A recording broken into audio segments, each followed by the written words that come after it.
And welcome back, George Norrie with Michael Rampino. Michael, when you think back at stories in the Bible, Sodom and Gomorrah, destroyed what they say by God, is it possible they got hit by asteroids? Yes, George, it's very possible. And there was some studies last year of a city that had been destroyed in Israel, quite a long time ago, and there was some evidence there of impact that it may have been a blast, coming down from exploding in the atmosphere, or actually hitting the ground that led to the destruction of that city. And it wasn't. It was never resettled again after that event. If an asteroid hit the ocean, depending on the size of the asteroid, would that create a massive tsunami? Oh yes, very, very massive tsunami. The asteroid that hit 66 million years ago, well, it hit in the Yucatan Peninsula in Mexico, but that was underwater at the time, under shallow sea. And so that impact did set off a massive tsunami that went across the Gulf of Mexico and across the Caribbean Sea, and did a lot of damage on the islands there and on the coast of the Gulf of Mexico. So yes, there was a big tsunami with that impact that knocked out the dinosaurs. Isn't there still a crater in the ocean where that one hit? Well, the crater is actually on the Yucatan Peninsula, but it's buried. So when you make a hole in the Earth's surface, that tends to get filled in eventually by sediment. And so the crater is there, but if you go there, you don't see a crater because it's buried under about 500 meters or so of younger sediment. You have to drill down, and then you drill into the material there. It's all melted and crushed and broken, and you can see the outlines of a crater. Michael, this hour is going to fly by, so let's go to the calls. Let's start with Mark in Baltimore. Welcome to the show. Hey, Mark, go ahead. Oh, thank you very much, George. How you been? And I'm looking forward to seeing you in October. All good. Oh, you're coming to Columbus. Good for you. Yep, absolutely. So my question is, and great guest, by the way, what do we know about the polar ice caps? We hear some stories from time to time, and we see the satellite photographs of how our caps may be suffering some melting in some areas. Can you tell us what about the polar ice caps, and how are they doing as far as helping us keep the Earth cool? Well, the problem is that as the Earth warms, and it's been warming, there's going to be a continuous melting of the ice caps in Greenland, in the Northern Hemisphere, and in Antarctica. And we see, from satellite images and from ground-based studies that in the last few decades, actually, and increasing in recent years, that there is increased melting of the polar ice caps, and that will, of course, cause sea level to rise because the water from melting ice goes into the ocean and causes a rise in the sea level. So that's happening already as a result of the global warming that we're seeing. They've been talking about the possibility of ice sheets melting very fast, raising sea levels. Michael, what do you think of that? Well, that's very possible. Sometimes these ice sheets can surge, and especially if you begin melting at the bottom of the ice sheet, you get a water-based ice sheet, and then the whole thing can just surge off into the ocean, and eventually, pretty quickly melt. And so lots of people think, well, you usually think of the melting as being gradual, but that's not always the case. And as I've said about the global warming, sometimes you reach a tipping point, and things that were going along gradually suddenly go much faster, and that could happen to melting of the ice sheet. Let's go east of the Rockies. Basil's with us in Texas. Welcome. Good. Yeah. Hey, Basil. Hello. Yes, I heard you mention something about just wondering why this heat hit us all of a sudden. And it occurred to me, we're having gray cloud coverage, down here in Texas, coming from the Canadian fires with the massive amounts of carbon being emitted from the millions of acres that are on fire. I think that has a whole lot to do with it. What do you think of that, these fires that we're having, Michael? Well, I think that's an additional amount of carbon dioxide from burning the trees. But still, if you look at all the data, most of the warming is coming from carbon dioxide that we've released by burning fossil fuels for energy, for electricity, for heating, for automobiles. Most of the CO2 has come from those activities, and probably a relatively small amount is coming from the fires. Did we do anything differently this year than we did in past years to promote this kind of temperature? Not really, as far as I can see. No, nothing special. The temperatures last year were fairly high, and I think we've just gone across some sort of a threshold where we've warmed things up enough. We put enough heat into the atmosphere with this greenhouse effect that we're just starting to see a flip to much higher temperatures. Now, theoretically, what will make the temperatures go away if we do nothing right now to stop what we've been doing, assuming we've been doing it? Nothing that I can. We're going to stay with these record temperatures every day? Well, it's the heat is there in the atmosphere, and I don't see any. There's no way to remove the CO2 from the atmosphere on this kind of time scale, and we're continuing to put greenhouse gases into the atmosphere. So I don't see anything that we could do or anything that would happen naturally to curb the heating. So I would expect temperatures next summer, to be as hot or hotter than they are this summer. I don't think it's a 1 year proposition. I think people talk about a new normal, and so maybe this is kind of for a while. This will be the new normal until it gets hotter, and then that'll be the new normal. And unless we do something about cutting down on the amounts of greenhouse gases we put into the atmosphere, the prediction would just be to have warmer and warmer temperatures. Let's go to Carlos in Carson City, California. Welcome to the show. Hey, Carlos, go ahead. Yes, good evening on this hot night. Question for your guest. Could this global warming scare be a hoax? The reason why I ask that is because back in the 70s, the Club of Rome, a very influential club, released a report called the Limits to Growth Project 2000 report, where it forecasted that by the year 2000, the world would be overpopulated by 2 billion people based on the availability of materials. That set in motion a whole bunch of actions, and one of them was the global warming scare. I believe global warming is being caused by technology. What do you think? The United States owns technology. We're seeing it now. What you're seeing this year is a product of the global warming that was predicted, as I said, even back in the 70s. It didn't take much to predict how much fossil fuels we would burn and how much carbon dioxide that would release into the atmosphere. And as I said, it's fairly simple physics. You put more of these gases in the atmosphere, and things get warmer.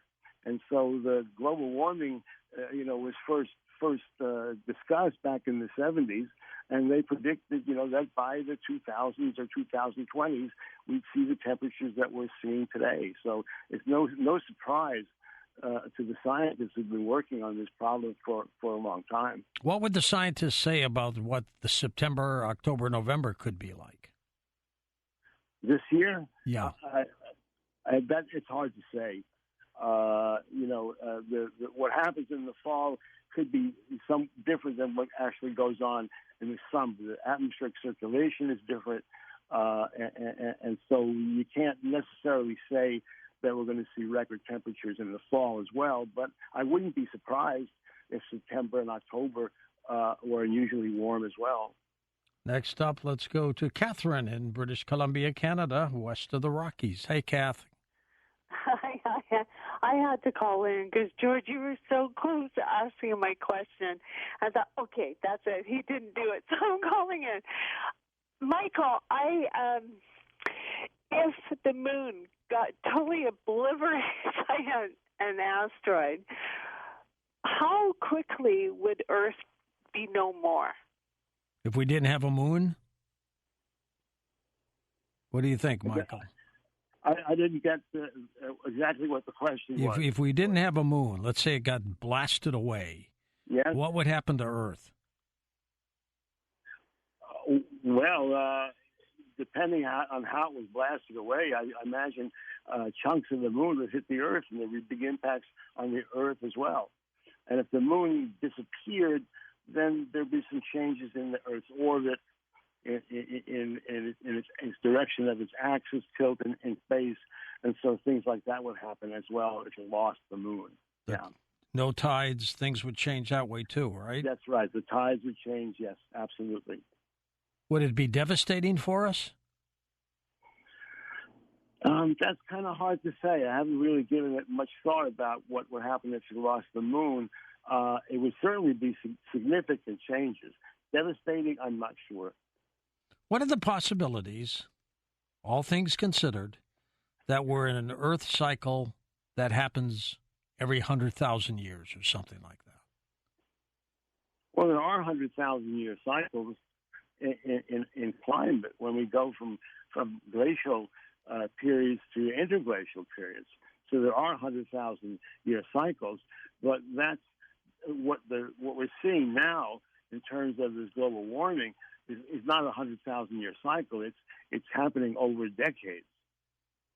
Neil's in Santa Monica, California. Take it away, Neil. Hey, how's guys doing? Okay, Neil. Yeah, so I never hear you guys talk about that. It's animal agriculture is what causes all the methane. Methane traps 84 times more heat in the atmosphere than carbon dioxide. We raise 100 billion farm animals, and that's the methane comes from not only the manure, but the runoff of the fertilizer into the ocean, which causes massive hundreds of miles square dead zones. Michael, we have not talked about that. What do you think? Well, methane is definitely a greenhouse gas, a very strong greenhouse gas, and anything that puts methane into the atmosphere will induce significant global warming. And there is methane coming, as your caller suggested, from raising animals, especially beef. So there's an input of another greenhouse gas, which doesn't help the situation, just makes things worse. But alone by it, it's not the cause. No, that wouldn't be the major cause of the global warming. That would be we put so much carbon dioxide into the atmosphere by burning, coal, oil, and natural gas that it dwarfs the methane effect, although the methane effect is there. Let's take another call. Mayat in the city of New York. Hello, Mayat. Go ahead. Yes. Good morning, gentlemen. Excellent guest. Your description of one hit reminded me of what happened in Russia some time ago and even more recently. But my brief three-part, and you'll answer after the break, I imagine. You make me write these down, Mayat, don't you? I sure do. The fate of coral in the lower parts of the ocean at about 90, 91 degrees. A BBC report I just heard said that in Turkey, just before the earthquake, Google failed through their algorithm to notify, and tens of 50,000 plus people died. So your thoughts on that? And lastly, and George, help me out with the name. I think the name is Dane Wigington. Dane Wigington. Yes, and he gives us documentation on chemtrails, aluminum, strontium, barium coming into our plants, HAARP, of course, and how there is manipulation of the climate. And I think George has my questions, and I'll listen over the air. Thank you so much. Start, Michael, with the coral reefs. What's happening to them? Well, they're in trouble because when the temperatures get as high as they're being recorded, 90 plus to 100 degrees, the corals don't like to live in those temperatures. And so you can expect the coral reefs to start to suffer, and we know that they're already dying, and that would be a great ecological disaster for the oceans to lose the coral reefs. They're a very important environment for wildlife, fish in the oceans. If you lose the coral reefs, there'll be very big environmental and economic effects. She claims that Google's early warning system for earthquakes didn't work right or didn't malfunction. Are you familiar with that at all? No, I don't know very much about that. I'm sorry. Okay, and then the other is chemtrails. You've heard about that, I'm sure. Yes, I have, and some people have suggested that there are climatic effects to the contrails, but again, it's not something that I've studied in any kind of detail, so I can't really add much to what your call has already said. Are you open to the possibility that it's not man-made climate change that's affecting us, but the possibility of a cycle? No. You are it's not. Certainly, absolutely man-made. We know how much CO2 has gone into the atmosphere. We can predict easily what that would do to the climate, and all those things fit together just perfectly. So there's really no room in this picture for natural cycles to be causing the warming. Michael, the couple of your books are still available? Yes, Cataclysms is certainly still available. Yes. A New Geology. How long did it take you to write that one? About a year. That's not bad. Are you working on any new stuff?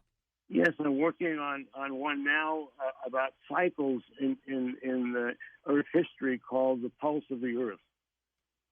The Earth does have a pulse. It's almost like a human being, isn't it? Well, it has a pulse. There are cycles, and cycles of geological activity, pulsations.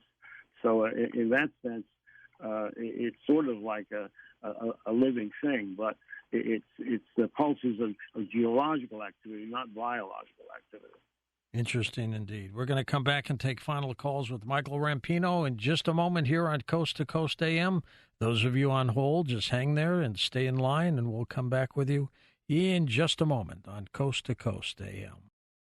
And welcome back to Coast. George Norrie with you, Michael Rampino with us. Michael, we all have heard about Halley's Comet. Comes around every 76 years. How many comets come into the solar system? Well, that's an interesting question. It probably varies, and in fact, there may be cycles to it as well. Some people think that there are actually times when there are comet storms, when you have a relatively large number of comets coming into the inner solar system where the Earth is, and then the Earth has an abnormal number of comet impacts. And so the number of comets probably varies, certainly from year to year, but maybe even in longer cycles as well. Are they massive in size? How big are they? Average about 5 miles in diameter. That's pretty good like size. That. What's that? That's pretty good size. Well, that's about the size of the asteroid that hit the Earth and killed the dinosaurs. That's right. So if we got hit by a comet that big, it would cause the same kind of disaster as we saw with the dinosaurs. It would cause a very large explosion because when the thing hits, it actually explodes, and it would produce a global catastrophe. So we have to worry about not only asteroids, which are made of rock, but also comets, which are probably mostly made of ice. But it doesn't matter what it's made of. It's traveling so fast, has so much energy that even if it was made of whipped cream, it would hit the Earth and explode and cause a disaster. Do we know if we've ever been hit by a comet? Well, in the 1908 Tunguska. explosion in Tunguska was probably a piece of a comet, small piece of a comet. That blew up in the atmosphere and charred everything, right? Knocked down all the trees in a circular pattern and charred them, and it was an explosion in the atmosphere. The thing blew up above the surface of the Earth, and so, but it was probably a comet. Well, now, why do you say that? Because it didn't leave any rocky material. It didn't leave any residue in the area, and so the thinking is that if it was ice, then it wouldn't leave any rocky material. The ice would just evaporate into water vapor, and so that's why we think it was probably a comet. How did a comet form in the first place? Well, they form way out in the outer part of the solar system, way away from the sun, where it's very cold. And so over time, these probably formed very early in the history of the solar system when the planets and other bodies were still accreting out of smaller particles. And these things accreted out of smaller pieces of icy material. And they remain out there in this cold part of the solar system unless something comes along and perturbs them, and then they fall in toward the sun, and that's when they might hit the Earth. It's a frozen water ball, isn't it? Pretty much, yes. Maybe a kind of dirty snowball. People call these things. Has some rocky stuff in it, but it's mostly ice. Back to final calls. John in Alberta, Canada, east of the Rockies. Hey, John, go ahead. How's it going? Good. I was just curious, wouldn't the fires here in Alberta have the exact opposite effect of global warming? Wouldn't they create like a blanket of that kind of stop the sun from heat reaching us, or am I just being crazy? You're not crazy, but go ahead, Michael. Well, no, the fires, the smoke has the ability to cut down on the incoming sunlight, but it's a relatively small effect compared to the warming effect of the carbon dioxide in the atmosphere. So, yes, there is an effect, but it doesn't outweigh what's happening in terms of global warming. Doesn't it give you, though, like a blanket, which is just as bad? I mean, in terms of keeping in the heat? Keeping down everything, yeah. Yeah, it has some effect on that as well. Clouds do the same thing. They reflect back a lot of sunlight to space, but if they're low clouds, they keep the surface of the Earth warmer. So they have both kinds of effects. And smoke, depending on the altitude and the density and other characteristics, may have a warming effect or a cooling effect, depending on where it is and what it's made of. Let's go to Eric, truck driving in Indiana, one of our favorite states. Hello, Eric. Hello, George. The guy just asked my question, but I'll make a comment. Sure. I've been around here for 63 years. I lived in Indianapolis all my life and saw a lot of change in Indianapolis due to all the trying to control emissions control. And we've came a long ways of cleaning up the emissions on everything, because I've seen in my town alone Ford plants closed. Ford, Chevy, a gas plant we had there in the middle of town, it stunk to high heaven. And, Lilly used to have a bad smell in our town, too. And they've cleaned up themselves, too.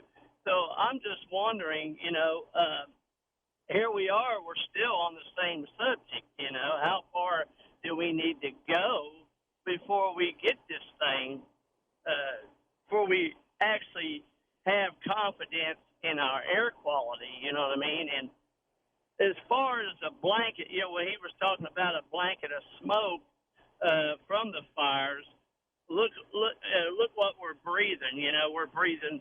Does all that exhaust off of the cars and stuff still stay down? I mean, we're breathing the smoke and the exhaust about the same time, really.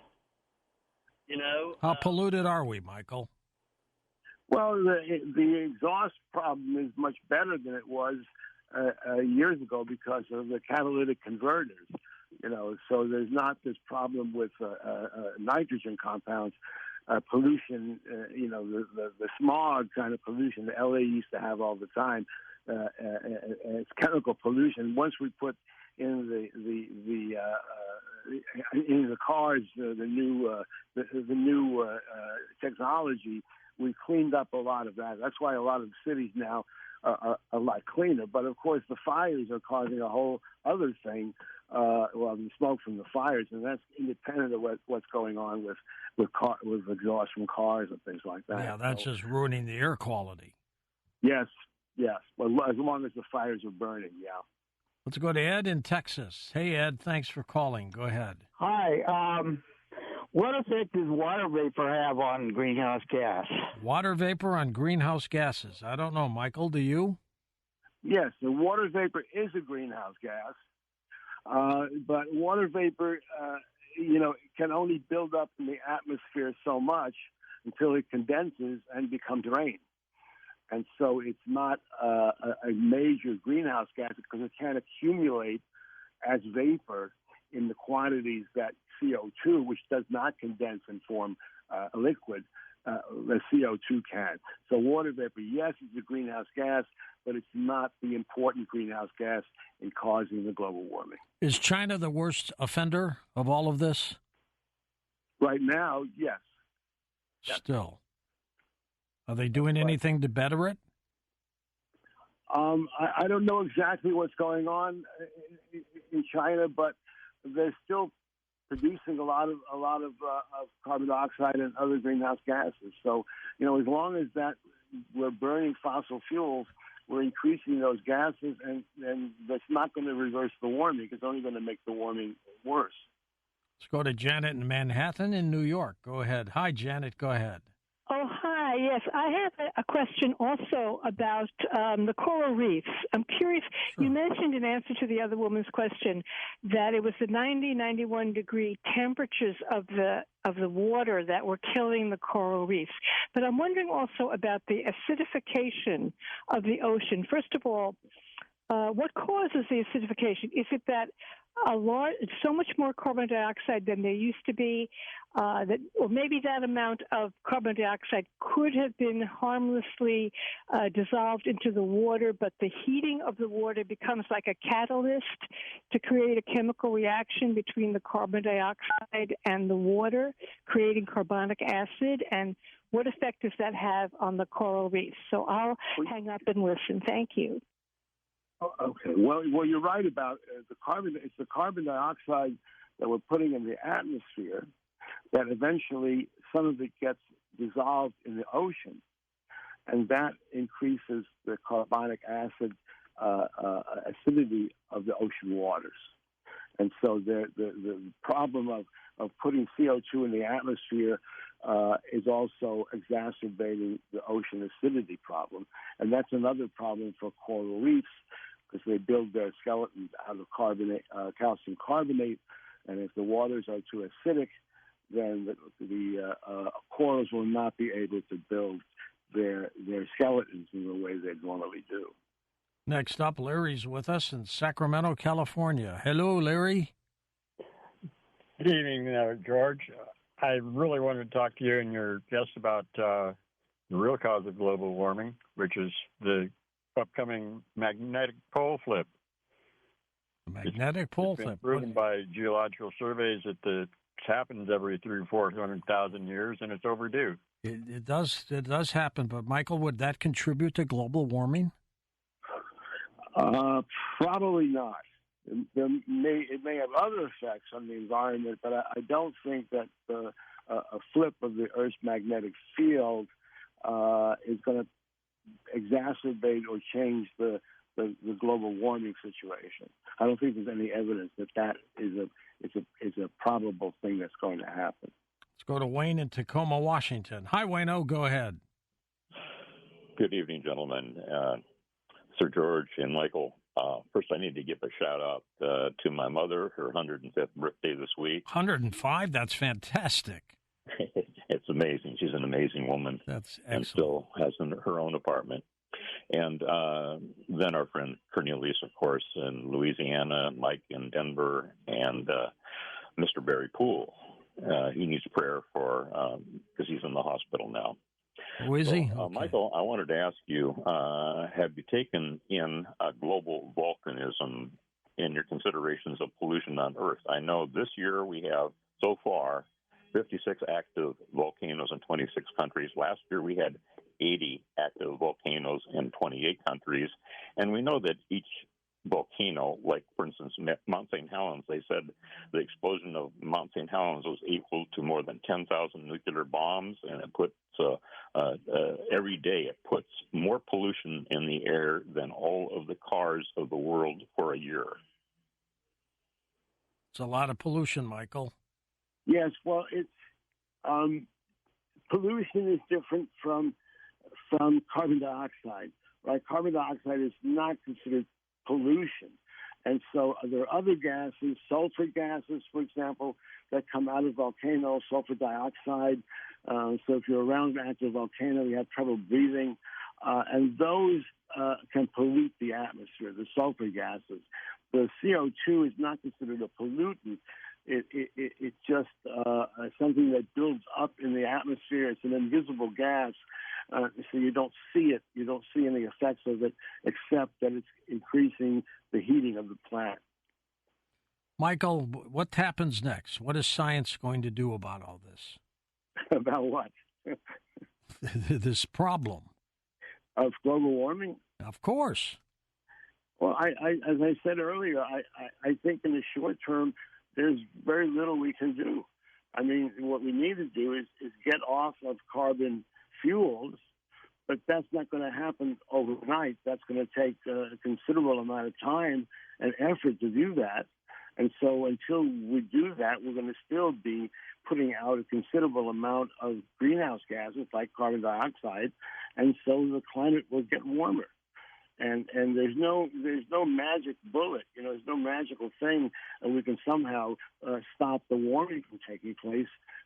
It's not going to happen. There's no technological, miracle cure for this. And so in the short term, if I had to predict what's going to happen, is that the Earth is going to continue to get hotter.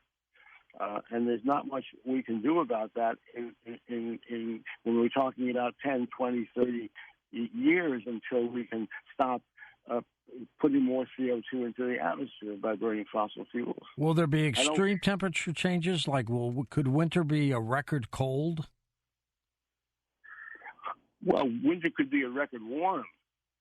We could start to have relatively warmer winters. I don't know much about winter temperatures and what they've been doing. I know more about summer temperatures, which you can see have been getting hotter and hotter. But I have to look into the data to see exactly what's going on in the winters.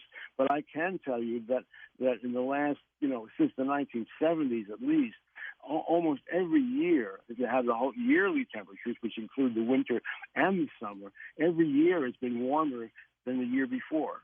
And so the trend for yearly temperatures, and part of that is summer and part of that is winter, of course, have been getting warmer and warmer. Michael, keep in touch with us. Let us know when your book on Earth's Pulse is finished. We will come back in a moment on Coast to Coast with Cheryl Jones, our investigative reporter.